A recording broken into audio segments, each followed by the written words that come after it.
నిన్న జరిగిన సమ్మె విషయంలో సమ్మెని కాల్ ఆఫ్ చేసి రాష్ట్ర ప్రభుత్వము రాష్ట్ర రవాణా శాఖ మంత్రి గారు మరియు రవాణా శాఖ వాళ్ళు పిలిపించి నిన్న మాట్లాడడం జరిగింది. దీని విషయంలో మనతో INTUC general secretary RD Chandrashekar garu మరియు Mohan Nayak, Syed Rauf, Rajender Reddy garu lorry association, Rudraksh Mallesh auto union, Bhaskar Reddy garu, Rajashekar Reddy గారు అందరూ ఈ ప్రెస్ మీట్లో పాల్గొంటున్నారు. ఇప్పుడు నేను నిన్న జరిగిన విషయమంతా చంద్రశేఖర్ గారు మాట్లాడడానికి కోరుతున్నాను. ప్రెస్ మీడియా వాళ్ళకందరూ కూడా అన్నలకందరూ కూడా నమస్కారం. మరి ఈ యొక్క ప్రెస్ కార్యక్రమాన్ని ఆర్గనైజ్ చేసిన మా పిసిసి స్పోక్స్ మ్యాన్ నిజాం గారికి ధన్యవాదాలు తెలియజేస్తున్నా. మరి నిన్న మన ప్రజాప్రభుత్వం రేవంత్ రెడ్డి గారి నాయకత్వంలో ప్రజలకి, కార్మిక సంఘాలకి ఏ విధమైన వాళ్ళకి హోదా ఉంటుంది, వారి హక్కులను ఏ విధంగా కాపాడతారో నిన్న బట్టబయలైంది. ఇవాళ గత 10 రోజుల కింద తెలంగాణ ఆటో వర్కర్లందరూ కూడా జేఏసీగా ఫార్మ్ అయి ఒక కుట్రపూరితంగా సమ్మె చేయాలనే ఆలోచనతో ఉంటే ఐఎన్టీసీ వారు ఆ సమ్మెలో పాల్గొని, ఆ ఒక జేఏసీలో పాల్గొని సమ్మె కాకుండా ప్రభుత్వంతో చర్చల ద్వారా మన ప్రజాప్రభుత్వంలో రేవంత్ రెడ్డి గారి నాయకత్వంలో మరి తర్వాత మన రవాణా శాఖ మంత్రివర్యులు పొన్నం ప్రభాకర్ గారితో మాటలతో, చర్చలతో ఏ విధమైన మన యొక్క సమస్యలను తీర్చుకుంటామో మరి నిన్న బట్టబయలైంది.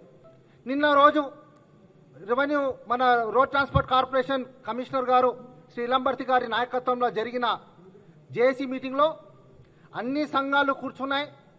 అన్ని సంఘాలు కూడా 14 పాయింట్ల మీద డిమాండ్ చేసి మాట్లాడితే దాని మీద సానుకూలంగా పొన్నం ప్రభాకర్ గారు ఆన్సర్ చేసి దాంట్లో 10 పాయింట్ల మీద ఇమీడియట్గా ఒక చార్టర్ ఆఫ్ డిమాండ్స్ లేక ఒక మినిట్స్ ఆఫ్ మీటింగ్గా దాన్ని రాయడం జరిగింది. అంటే ఈ ప్రభుత్వము ఆటో కార్మికులు తర్వాత వ్యాన్ డ్రైవర్లని, క్యాబ్ డ్రైవర్లని ఏ విధంగా కాపాడుకోవాలనో మరి నిన్ననే బట్టబయలైంది. ఈ యొక్క మినిట్స్ ఆఫ్ మీటింగ్ ద్వారా ఈ రాష్ట్రంలో ప్రజాపాలన జరుగుతుందని చెప్పి నిరూపించబడడం జరిగింది. కార్మికులందరూ కూడా చాలా బాధతో ఉండే, వాళ్ళందరూ కోరిన కోరికని మళ్ళీ రాష్ట్ర ప్రభుత్వం అతి త్వరగా వెల్ఫేర్ బోర్డుని స్థాపించి ఆ వెల్ఫేర్ బోర్డు యొక్క విధి విధానాలను కూడా అతి త్వరగా లేబర్ డిపార్ట్మెంట్, లేబర్ మినిస్ట్రీతో మాట్లాడి చర్చించి ఒక ట్రైపార్టియట్ పాలనలో అంటే ఆటో వర్కర్ల యూనియన్ని, తర్వాత ప్రభుత్వము, తర్వాత ఈ యొక్క యాప్ బేస్డ్ కంపెనీలను కూడా కూర్చోబెట్టి, అగ్రిగేటర్స్తో కూర్చోబెట్టి మాట్లాడి దాని మీద నిర్ణయం తీసుకుంటామని చెప్పడం జరిగింది. అదేవిధంగా మరి మీటర్ వ్యవస్థను కూడా గత కిరణ్ కుమార్ రెడ్డి గారు గవర్నమెంట్లో కాంగ్రెస్ ప్రభుత్వంలోనే లాస్ట్ టైం మనకి మీటర్ రివైజ్ అయింది.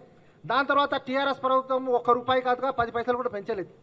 మరి ఇది ఇవాళ ఈ రోజున మన రేవంత్ రెడ్డి గారి నాయకత్వంలో, పొన్నంరావు గారి నాయకత్వంలో మళ్ళీ ప్రభుత్వము అతి త్వరగా దానిని కూడా మీటర్ని రివైజ్ చేసి మళ్ళీ కర్ణాటకలో, తమిళనాడులో, మహారాష్ట్రలో ఏ విధంగా అయితే మీటర్లు ఉన్నాయో ఆ విధంగా మన తెలంగాణ రాష్ట్రంలో కూడా మన ఆటో వర్కర్లకి అలాంటి మీటర్ విధానాన్ని తీసుకొచ్చి మన యొక్క ఆర్థిక పరిస్థితిని కాపాడతామని చెప్పి నిన్న పొన్నం ప్రభాకర్ గారు వాగ్దానం చేయడము, మినిట్స్ రూపంగా ఒక డాక్యుమెంట్ ద్వారా దాన్ని నిరూపించడము మేము ఆటో వర్కర్లము ఐఎన్టీసీ తరఫు నుంచి పొన్నం ప్రభాకర్ గారికి, రేవంత్ రెడ్డి గారికి మరొకసారి ధన్యవాదాలు తెలియజేస్తున్నాం.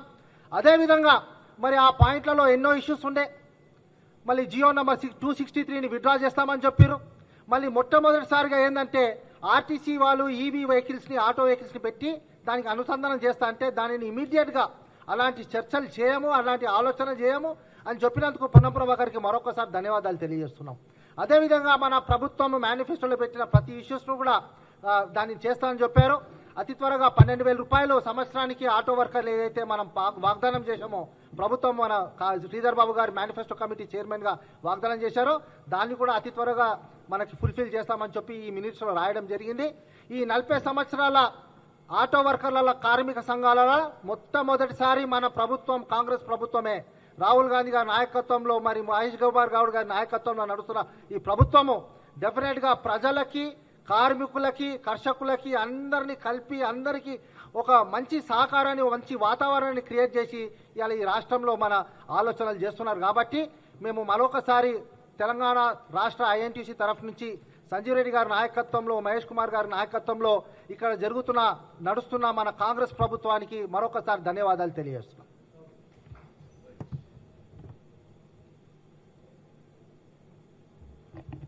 ఇప్పుడు లారీ అసోసియేషన్ రాజేందర్ రెడ్డి గారు ఒక నిమిషం మాట్లాడాలని కోరుతున్నాను.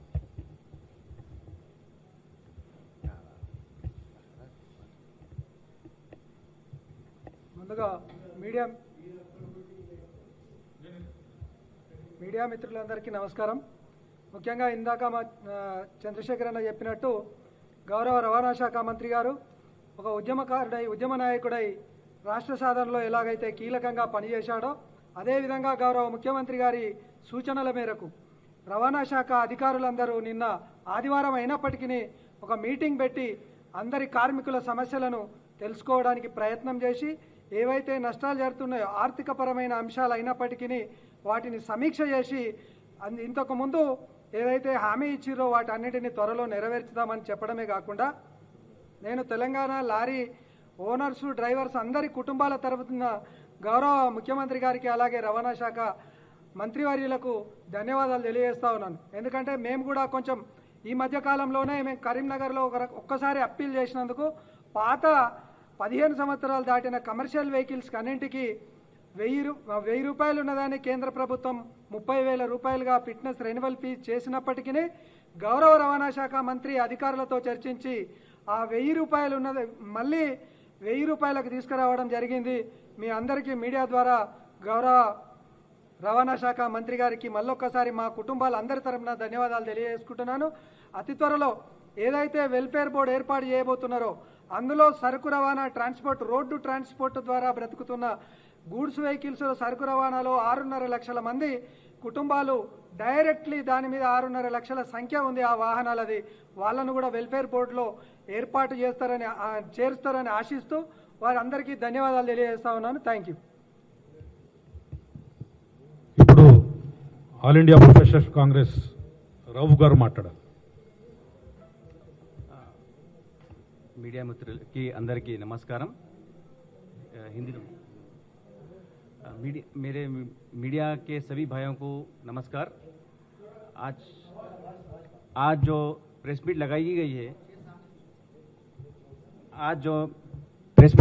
है उसकी वजह यह है कि जैसा कि 24 अगस्त को ऑटो स्ट्राइक कॉल की गई थी जेएसी की जानिब से.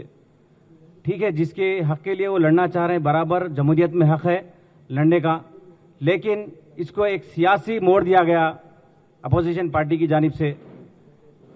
वो लोग जो है इन गरीब वर्करों को, ऑटो ड्राइवरों को जो है बहला भड़का कर जो है हुकूमत के खिलाफ ले जाने की कोशिश की. लेकिन हुकूमत पहले से ही ऑटो ड्राइवर्स के ताल्लुक से बहुत ही संजीदा थी. जैसा कि आपने देखा कि कांग्रेस गवर्नमेंट आने से पहले जो है एक ऑटो की कीमत जो है लगभग 5.5 लाख रुपए तक चली गई थी. लेकिन कांग्रेस गवर्नमेंट आने के बाद 45,000 परमिट्स इशू करके सिर्फ उनको जो है 2,80,000 या 3 लाख तक का जो है ऑटो मुहैया करा गई, जो गरीब ड्राइवर को जो है आसानी से ऑटो दस्तियाब हो गया. तो साथ ही साथ मीटर्स के ताल्लुक से भी जो है हमारे ट्रांसपोर्ट मिनिस्टर पूनम प्रभाकर साहब ने कुछ एक हफ्ता पहले ही ऐलान किया था कि हुकूमत संजीदा है मीटर फेस बढ़ाने के लिए, कुछ पॉलिसीज है उसके लिए जो है हम डेफिनेटली जो है हम जो है ड्राइवर्स के हक के लिए जो है फेयर है. जो पिछले गवर्नमेंट में 10 साल तक जो है ये लोग कुछ भी नहीं सुने थे वर्कर्स के लिए. वर्कर्स जो है ड्राइवर्स जो है कुछ एहतजाज किया गया तो उनके पर झूठे केसेस बुक कराकर जेल भेजा गया. लेकिन हमारी गवर्नमेंट आने के बाद जो है बुलाकर बात कर क्या क्या प्रॉब्लम्स है वो सॉल्व करने के लिए जो है हम बिल्कुल आगे आए, जो साबिक़ा में नहीं हुआ था. साथ ही साथ जो है अभी जो फेयर्स के लिए संजीदा है, जो आप लोग डिमांड्स कर रहे हैं, बराबर हुकूमत आपके साथ है. जो भी फेयर रहेगा बाज़ाब्ता हम लोग अमलवरी के लिए तैयार है. शुक्रिया.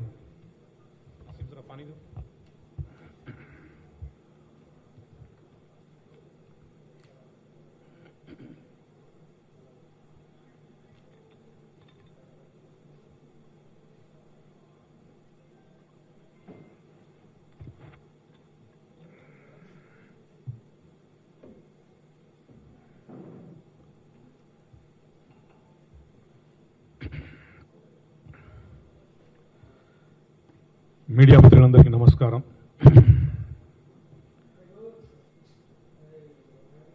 గత 10 రోజుల నుంచి కార్మిక సంఘాలందరూ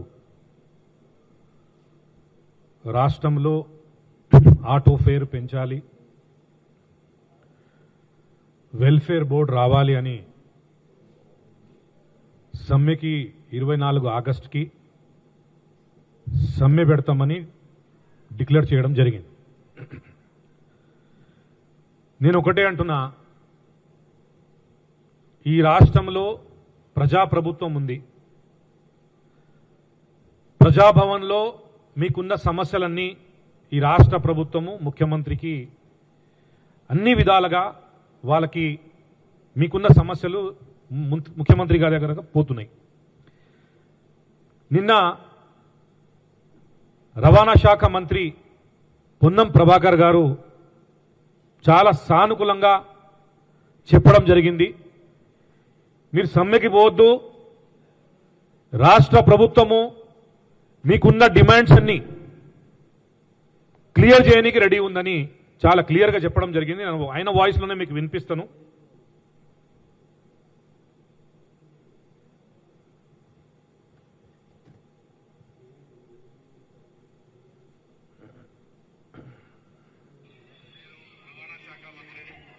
తెలంగాణలో ఆటో కార్మికులు సమ్మెను పిలిపించారు. నేను ఎందుకంటే హైదరాబాద్లో నేను అవును కాబట్టి నేను ఆ సంఘాలకు నేరుగా వ్యక్తిగతంగా విజ్ఞప్తి చేస్తున్నట్టే భావించండి. నేను రవాణా శాఖ మంత్రిగా ఆర్టీసీ కార్మికులకు కూడా ఇష్యూ వస్తే నేను వాళ్ళకి చెప్పిన పరిష్కారం చేస్తా అని చెప్పిన పరిష్కారం చేసాం. ఇవాళ ఆర్టీసీకి సంబంధించి గుర్తింపు ఎన్నికలు విలీన ప్రక్రియ అంతా కూడా వాళ్ళ మిగతా అంశాలన్నీ పరిష్కారం అవుతాయి. ఇప్పుడు కార్మిక సంఘాలు కొన్ని సంఘాలు ఏం చేసినారంటే, ప్రభుత్వంకి ఈ రాష్ట్రంలో ఎట్లుంది, గత ప్రభుత్వంలో మీరు చూసినారు, ఇప్పుడు ఈ రాష్ట్ర ప్రభుత్వం ఎట్లుందంటే రవాణా శాఖ మంత్రికి ఎవరన్నా కలవచ్చు, కమిషనర్ గారిని కూడా ఎవరన్నా కలిసి ఒక రిప్రజెంటేషన్ అనేది ఇవ్వచ్చు. కానీ కొన్ని సంఘాలు ఆపోజిషన్ పార్టీ వాళ్ళు కార్మికులకు అందరికీ తప్పుదోవ పెట్టే ప్రయత్నం చేస్తూ వాళ్ళందరినీ ప్రభుత్వం ఏం చేస్తలేదు, గతంలో కేసీఆర్ ప్రభుత్వం ఎంతో సంక్షేమాలు మన కార్మికులకు చేసినారు, ఇప్పుడు ఈ ప్రభుత్వం చేస్తలేరని కన్ఫ్యూజ్ చేసి ఈ సమ్మెను తీసుకొచ్చినారు. ఇదే కాకుండా ట్రేడ్ యూనియన్ లీడర్సు, నేను ఒకటే అంట, మీకంత ఇంట్రెస్ట్ ఉంటే మీరు పార్టీ జాయిన్ చేసుకోండి, కానీ కార్మికులని కన్ఫ్యూజ్ చేసే ప్రయత్నం చేయకండి, వాళ్ళు రోడ్ల పాలవుతారు. మనం ప్రభుత్వంతో కొట్లాడలేం. మనం ఏం చేస్తున్నాము, మనకున్న ప్రాబ్లంలు ఏమున్నాయి, ప్రభుత్వము రాతపూర్వకంగా మనం ఇస్తాం. మనకి ఈ సమస్యలు ఉన్నాయి. అసోసియేషన్గా ఇప్పుడు joint action committee, lorry, bus, cabs అందరికీ ఒక అధ్యక్షుని కూడా ఇప్పుడు నేను ఉన్నాను. ఏ రోజు కూడా అఫీషియల్ స్పోక్స్ పర్సన్గా ఉండి కూడా గాంధీ భవన్ నుంచి ప్రభుత్వానికి నేను ఈ ట్రాన్స్పోర్ట్ సమస్యల విషయంలో ఎప్పుడు ఎదురించుకోలేదు. గతంలో కూడా 10 సంవత్సరాల కాలంగా కేసీఆర్ గారు ఎన్ని సమస్యలుంటే కూడా 2016లో బార్డర్ ట్యాక్స్ విషయంలో, దాని తర్వాత కోవిడ్ టైంలో రోడ్ ట్యాక్స్ విషయంలో ఎన్నో రిప్రజెంటేషన్ ఇచ్చినాం. లారీ అసోసియేషన్ వాళ్ళు ఇచ్చినారు, బస్ అసోసియేషన్ వాళ్ళు ఇచ్చినారు, క్యాబ్ అసోసియేషన్ వాళ్ళు ఇచ్చినారు, ఎవరు స్పందించలేదు. లాస్ట్లో ఆర్టీఏ ఆఫీస్లో బట్టలిప్పి కూర్చున్నా నేను, అప్పుడు కూడా వాళ్ళు డిసిషన్ తీసుకోలేదు. దాని తర్వాత నేను లీగల్ బ్యాటిల్ కూడా చేసిన, హైకోర్టుకి అప్రోచ్ అయ్యి హైకోర్టులో ఆర్డర్ వస్తుంది అని తెలిసి, ప్రభుత్వం అగేన్స్ట్ ఆర్డర్ వస్తుందని తెలిసి, అప్పుడు వీళ్ళు greater Hyderabad municipal corporations elections ఉండే, ఆ ఎలక్షన్స్ని దృష్టిలో పెట్టుకొని 256 crores ఎగ్జంప్షన్ ఇచ్చినారు. గతంలో ఆర్టీసీ సమ్మె చేస్తే వాళ్ళ అసోసియేషన్ని కంప్లీట్లీ కూలగొట్టేసినారు. ఇప్పుడు సమ్మె చేస్తే రాష్ట్ర ప్రభుత్వం పిలిపించి మాట్లాడింది. రవాణా శాఖ మంత్రి గారు పొన్నం ప్రభాకర్ గారు పిలిపించి మాట్లాడారు. మీకేం సమస్యలున్నాయి, ఇది ప్రజాప్రభుత్వము, మేము డెఫినెట్లీ మీ సమస్యలు పరిష్కరిస్తామని చెప్పి వాళ్ళు పిలిపించి మాట ఇచ్చి ఆ పని అంతా పూర్తి చేసిన ఘనత ఈ కాంగ్రెస్ పార్టీది. అపోజిషన్ లీడర్స్ మాట్లాడతారు, మీరు తీసుకుపోయి బీఆర్ఎస్ భవన్లో బీఆర్ఎస్ లీడర్తో సహా కూర్చోబెట్టి ప్రెస్ కాన్ఫరెన్స్ చేస్తారు. అంటే మీరు మీ రాజకీయ ప్రయోజనాల గురించి ప్రభుత్వం కొట్లాడే ప్రయత్నం చేస్తారు. మీరు చేసిన తప్పుల వలన ఈ కార్మికులందరూ ఇబ్బంది పడతారు. ఖబర్దార్, మీకంత ఇంట్రెస్ట్ ఉంటే మీరు పార్టీ జాయిన్ చేసుకోండి, రాజకీయ నాయకులై అక్కడి నుంచి మాట్లాడండి. మీరు యూనియన్ లీడర్గా ట్రేడ్ యూనియన్ లీడర్గా ఉండి ఇట్లా చేయడం ఇండస్ట్రీకి మంచిది కాదు, డ్రైవర్ల వెల్ఫేర్ గురించి మంచిది కాదు. ఇప్పుడు వీళ్ళ సమస్యలు ఏంటంటే 2012 నుంచి ఇప్పటి వరకు గత కాంగ్రెస్ ప్రభుత్వంలో fair charges, auto fair charges పెరిగింది. అప్పటి నుంచి ఇప్పటి వరకు 10 సంవత్సరాలుగా మీరు ఉన్నారు కదా ప్రభుత్వంలో, ఎప్పుడన్నా మీ ఫేర్ ఇంక్రీజ్ విషయంలో మీరు మాట్లాడారా? ఇదే కాకుండా వేరే సమస్యల విషయంలో ఎప్పుడన్నా ట్రాన్స్పోర్ట్ మంత్రి కలవని రోజులున్నాయి. ఏ రోజు కూడా ఇంటికి వెళ్తే కలవడు, ట్రాన్స్పోర్ట్ భవన్లో వస్తే కలవరు. మా సమస్యలు ఉన్నాయంటే ఆ రోజులలో ఆఫీసర్స్ కూడా వింటలేరు, కమిషనర్ కూడా కలవలేదు. ఈరోజు కమిషనర్గా మీరు ఎప్పుడు వెళ్తే కూడా కమిషనర్ మీకు ఏం సమస్య ఉన్నాయని ఎల్లంబర్తి గారు పిలిపించి మాట్లాడుతున్నారు. ట్రాన్స్పోర్ట్ మినిస్టర్ గారు పొద్దున ఇంట్లో ఉన్నప్పుడు మీ సమస్యలు తీసుకోపోతే మీ సమస్యలు విననీకి రెడీ ఉన్నారు. ఇలాంటి టైంలో ప్రభుత్వం చాలా సానుకూలంగా ఉంది. ఇది ప్రజాప్రభుత్వము, ప్రజల ప్రభుత్వం ఉంది. మీకేం సమస్యలు ఉన్నాయి, అన్ని సమస్యలు రవాణా శాఖ మంత్రి గారు పూర్తి చేస్తారని చెప్పడం జరిగింది. ఫేర్ రివిజన్లో 2012 నుంచి ఇప్పటి వరకు డీజిల్ రేట్ పెరిగింది, పెట్రోల్ రేట్ పెరిగింది, సిఎన్జి పెరిగింది, ఆటో కాస్ట్ పెరిగింది, డ్రైవర్ శాలరీలు పెరిగినాయి, వాళ్ళు ఉంటున్న ఇల్లులో రెంట్లు కూడా పెరిగినాయి. ఇప్పటి వరకు వాళ్ళ ఫేర్ ఇంక్రీజ్ కాలేదు. తో రవాణా శాఖ మంత్రి గారు చాలా స్పష్టంగా చెప్పడం జరిగింది. మీ సమస్య చాలా జెన్యూన్ సమస్య, మేము డెఫినెట్లీ దీనికి ఒక కమిటీ వేసి ఆ కమిటీ రిపోర్ట్ తెప్పించుకొని ఫేర్ ఇంక్రీజ్ చేసే విషయంలో ఇమీడియట్ డిసిజన్ తీసుకుంటామని చాలా స్పష్టంగా చెప్పడం జరిగింది. ఇదే కాకుండా బీఆర్ఎస్ ప్రభుత్వం కమిట్మెంట్ ఏంటంటే వెల్ఫేర్ బోర్డు చేస్తారని వాళ్ళ కమిట్మెంట్. ఇది వాళ్ళు 10 సంవత్సరాల కాలంగా ట్రాన్స్పోర్ట్ వెల్ఫేర్ బోర్డు పెట్టకుంటే 2023 ఎలక్షన్స్ అప్పుడు, జనరల్ ఎలక్షన్స్ అప్పుడు గాంధీ భవన్లో మన కార్మిక సంఘాలందరూ వచ్చేసి దీపాదాస్ మున్షి గారు ఇన్ఛార్జ్గా ఉన్నప్పుడు, మేడం గారు ఇది చాలా ఇంపార్టెంట్ సమస్య, ప్రభుత్వం వస్తే ఇది మీరు మేనిఫెస్టోలో రాసుకోవాలి, ప్రభుత్వం వచ్చిన తర్వాత మాకు ట్రాన్స్పోర్ట్ వెల్ఫేర్ బోర్డు ఇంప్లిమెంట్ చేయాలని చాలా క్లియర్గా వాళ్ళందరూ మేడం గారికి ఎక్స్ప్లెనేషన్ ఇవ్వడం జరిగింది. మేడం గారు మేనిఫెస్టోలో పెట్టి అఫీషియల్గా మేనిఫెస్టోలో రిలీజ్ చేయడం జరిగింది. ఇప్పుడు దీనికి సంబంధించి ట్రాన్స్పోర్ట్ వెల్ఫేర్ బోర్డుకు సంబంధించి రాష్ట్ర రవాణా శాఖ మంత్రి గారు నిన్న ఒక మీడియాలో చాలా క్లియర్గా చెప్పినారు.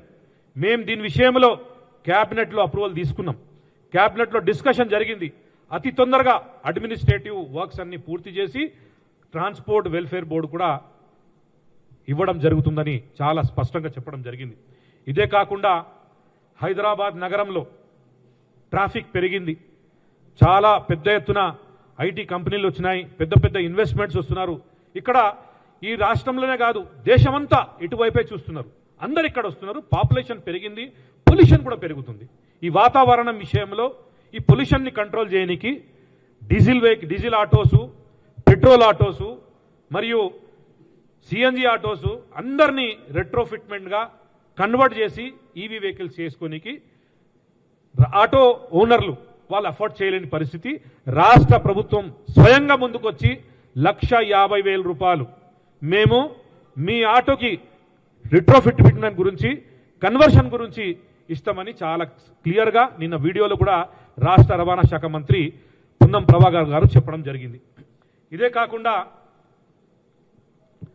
కార్మిక సంఘాలు ఆపోజిషన్కు సంబంధించిన కార్మిక సంఘాలు లాస్ట్ మైల్ కనెక్టివిటీ విషయంలో ఆర్టీసీ వాళ్ళు ఈవీ ఆటోలు కొంటున్నారు, మీ ఉపాధి అంతా కూలిపోతుందని అన్ని కార్మికులకి తప్పుదోవ పెట్టే ప్రయత్నం చేసినారు, అందరినీ కన్ఫ్యూజ్ చేసే ప్రయత్నం చేసినారు. నిన్న రాష్ట్ర రవాణా శాఖ మంత్రి గారు పొన్నం ప్రభాకర్ గారు చాలా స్పష్టంగా చెప్పినారు, మీకు ఏమన్నా ఉంటే మీరు డిపార్ట్మెంట్లో పోయి ఎంక్వైరీ చేసుకోవాలి, మేము చేస్తున్నామా లేదా, ఆర్టీసీ కార్పొరేషన్కి వెళ్ళి ఎంక్వైరీ చేసుకోండి, మేము ఎలాంటి గవర్నమెంట్లో ఎలాంటి ప్రపోజల్ లేదు, మేము ఈవీ వెహికల్స్ కొని మేము పెడుతున్నామని కాదు, మీ కన్వర్షన్ చేసే వెహికల్స్ మీ సొంత కొనుక్కున్న వెహికల్స్ లాస్ట్ మైల్ కనెక్టివిటీ విషయంలో మేము అదే వెహికల్స్ వాడుకుంటామని చాలా స్పష్టంగా చెప్పడం జరిగింది. ఎందుకంటే అపోజిషన్ పార్టీస్ ఏం చేస్తున్నారంటే ప్రభుత్వం మీద బురద చల్లే ప్రయత్నం చేస్తున్నారు. వాళ్ళతో కలిపి ఈ వాళ్ళకి సంబంధించిన ట్రేడ్ యూనియన్ లీడర్స్ కూడా ఈ అన్ని కార్మికులకి తప్పుదోవ పెట్టే ప్రయత్నం చేస్తున్నారు. మీరు చాలా క్లియర్గా ఉండండి, ఇది ప్రజాప్రభుత్వము, ప్రజల ప్రభుత్వము, ప్రజలకి ఏది మంచిగుంటే అదే ప్రభుత్వం చేస్తుంది. చాలా క్లియర్గా రాష్ట్ర రవాణా శాఖ మంత్రిగా ఆయన ముందుకొచ్చి చాలా క్లియర్గా చెప్తున్నారు, ఇది రేవంత్ రెడ్డి గారి ప్రభుత్వము, ఏ విషయంలో కూడా మీకు ఇబ్బంది ఉన్నా ఎలాంటి పనులు ఈ ప్రభుత్వం చేయదు, అన్నీ ఏ సానుకూలంగా ఉంటుంది, ఏ మీ మంచి గురించి ఉంటుంది అదే ఈ ప్రభుత్వము ముందుకొచ్చి చేస్తారని చెబుతూ నేను ఇవాళ ఈ ప్రెస్ మీట్ పెట్టడం కారణం ఏంటంటే గత 3-4 రోజుల నుంచి కార్మికులందరూ పరేషాన్ ఉన్నారు. ఏదో ఈ ప్రభుత్వం వాళ్ళకి దౌర్జన్యంగా చేస్తూ మీకున్న ఉపాధి అంతా తీసుకుంటుందని ఆ అపోజిషన్ లీడర్లు కన్ఫ్యూజ్ చేసినారు. దాని విషయంలో నిన్న రవాణా శాఖలో నిన్న సండే అయిన తర్వాత కూడా పిలిపించి నిన్న మాట్లాడి హిస్టరీలో ఎప్పుడు లేని రాతపూర్వకంగా మినిట్స్ ఆఫ్ ద మీటింగ్ రాసి అన్ని సంఘాల చేతిలో నిన్న ఇవ్వడం జరిగింది. ఏ ప్రభుత్వం కూడా ఇప్పటి వరకు రాతపూర్వకంగా ఏమి ఇయ్యదు. మీ సమస్యలు ఉన్నాయా, ఎస్ మీ సమస్యలు వింటామని పిలిపించి విని పంపించేస్తారు. కానీ కాంగ్రెస్ పార్టీకి, రేవంత్ రెడ్డి గారికి, పొన్నం ప్రభాకర్ గారికి చిత్తశుద్ధి ఉంది మీకు కార్మికుల పట్ల. మీ చిత్తశుద్ధి ఉందనే నిన్న రాతపూర్వకంగా మినిట్స్ ఆఫ్ ద మీటింగ్లో మీకు ఈ సమస్యలు మేము 100% పరిష్కారం చేస్తామని చెప్పి రాతపూర్వకంగా ఇవ్వడం జరిగింది. ఇప్పుడు ఏ అపోజిషన్ పార్టీ కార్మిక సంఘాలు మీకు కన్ఫ్యూజ్ చేస్తారు. నేను ఆటో సోదరులందరికీ, డ్రైవర్ సోదరులకి, క్యాబ్ డ్రైవర్ సోదరులందరికీ నేను గాంధీ భవన్ నుంచి ఒకటే విజ్ఞప్తి చేస్తున్నా, మీకు ఎలాంటి ప్రాబ్లం లేకుండా ఈ రాష్ట్ర ప్రభుత్వం, ప్రజాప్రభుత్వము మీకు అన్ని సానుకూలంగా ఇచ్చిన కమిట్మెంట్ 100కు 100%, 100కు 100% పూర్తి చేస్తుంది.